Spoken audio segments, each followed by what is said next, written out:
इष्ट देव की कृपा और उनकी शक्तियों की उपस्थिति को समझने के लिए आपको अपने जीवन में आने वाले संकेतों और अनुभवों पर ध्यान देना होगा। यहाँ कुछ महत्वपूर्ण संकेत दिए जा रहे हैं जो ये दर्शाते हैं कि आपके साथ आपके इष्ट देव की कृपा और शक्तियां हैं। 1. मन की शांति और सकारात्मक ऊर्जा। यदि आपके मन में बिना किसी विशेष कारण के भी शांति और संतोष बना रहता है तो यह इष्ट की कृपा का संकेत हो सकता है। विपरीत परिस्थितियों में भी आपको भय और चिंता नहीं होती, बल्कि एक आंतरिक विश्वास बना रहता है। 2. अचानक संकटों से बचाव। कई बार ऐसा होता है कि कोई बड़ा संकट टल जाता है या कोई अनहोनी होते होते बच जाती है। यदि बार बार ऐसा अनुभव होता है कि कोई अदृश्य शक्ति आपकी रक्षा कर रही है तो यह आपके इष्ट की कृपा हो सकती है। भक्ति और नामस्मरण में रुचि। यदि अचानक भक्ति, पूजा पाठ, जप, ध्यान और सत्संग में रुचि बढ़ने लगे तो समझिए कि आपके इष्ट देव आपको अपनी ओर बुला रहे हैं। बिना किसी कारण हृदय में इष्ट देव के प्रति प्रेम और श्रद्धा की अनुभूति होने लगे। स्वप्न संकेत और दिव्य अनुभव।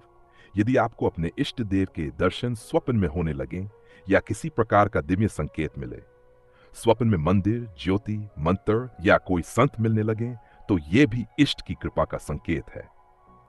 अचानक समस्याओं का समाधान। कई बार ऐसे हल निकल आते हैं जो आपकी सोच से परे होते हैं। किसी अनजान व्यक्ति के माध्यम से मार्गदर्शन मिलना, सही समय पर कोई समाधान मिल जाना। ईश्वरीय मार्गदर्शन का अनुभव। जब आप किसी कठिन निर्णय के सामने हो और अपने आप सही विचार या मार्गदर्शन मिलने लगे, जब आपका अंतर्ज्ञान मजबूत हो जाए और आपको सही और गलत का स्पष्ट आभास होने लगे। शरीर और मन में ऊर्जा का संचार।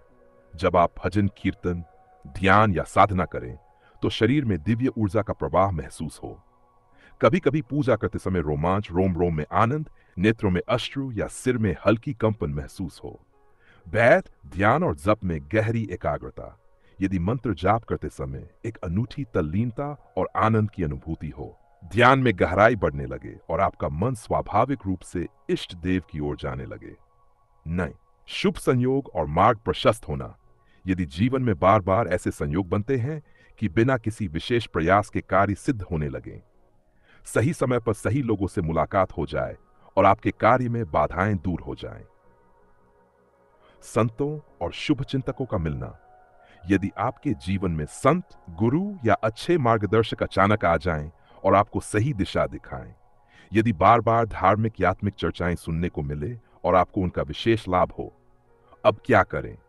यदि आपको इनमें से कुछ अनुभव होते हैं तो यह स्पष्ट संकेत हो सकता है कि आप इष्ट देव की कृपा आपके ऊपर है। इस कृपा को और बढ़ाने के लिए नियमित भक्ति करें, ध्यान, सत्कर्म करें, दान, सेवा, प्रेम भाव, नैतिक और आध्यात्मिक जीवन अपनाएं। अपने इष्ट देव के प्रति समर्पण बनाए रखें। यदि आप इन संकेतों को अनुभव कर रहे हैं तो इसका अर्थ है कि आपके इष्ट देव आपकी साधना से प्रसन्न हैं और आपको अपने मार्ग पर आगे बढ़ा रहे हैं। इसे बनाए रखने के लिए उनके प्रति समर्पित रहें और उनके बताए मार्ग पर चलें।